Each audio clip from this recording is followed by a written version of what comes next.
Selamat datang di Gandapura bersama dengan masyarakatnya yang sangat kompak dalam satu acara pesta perkawinan. Dan kalian dengan gelawak bumbu pecai. Dan kalian kiban kompak urinang ragam di sini dalam bekerja sama kan. Nyebatnya dia hana kamu dia hana urinang du ragam du. Menam yang cowoknya ku jaro-jaro dia kembuk ragam. Nya pecai nana pecai. Pecai bahan jinya nampak. Bahan yang hawa-hawanya yang nonton paju-paju. Jengkol pinah. Jengkol pinah apa jengkol? Jengkol. Oh ya jengkol. Ya jengkol yang hawa-hawa jengkol kan.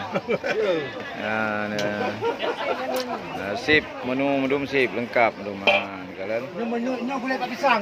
Ya gulai pak pisang. Gulai pak pisang. Menye hana tajak ke daerah kena Birun Aceh Utara kena mi hana ada baju gulai bukan kuah pisang hanasah lom.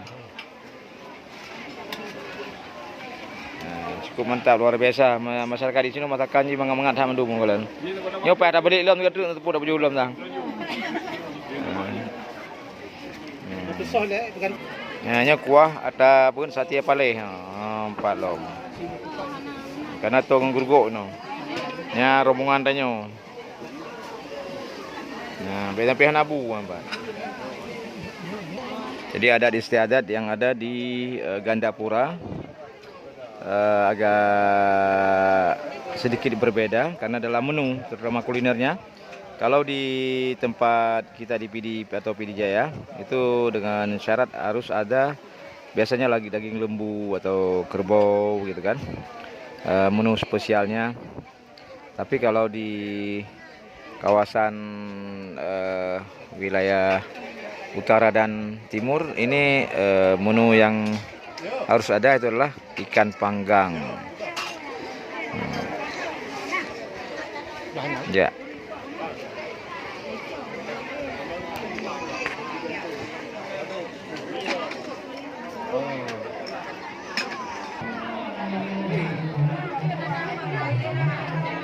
Kami dulu lah.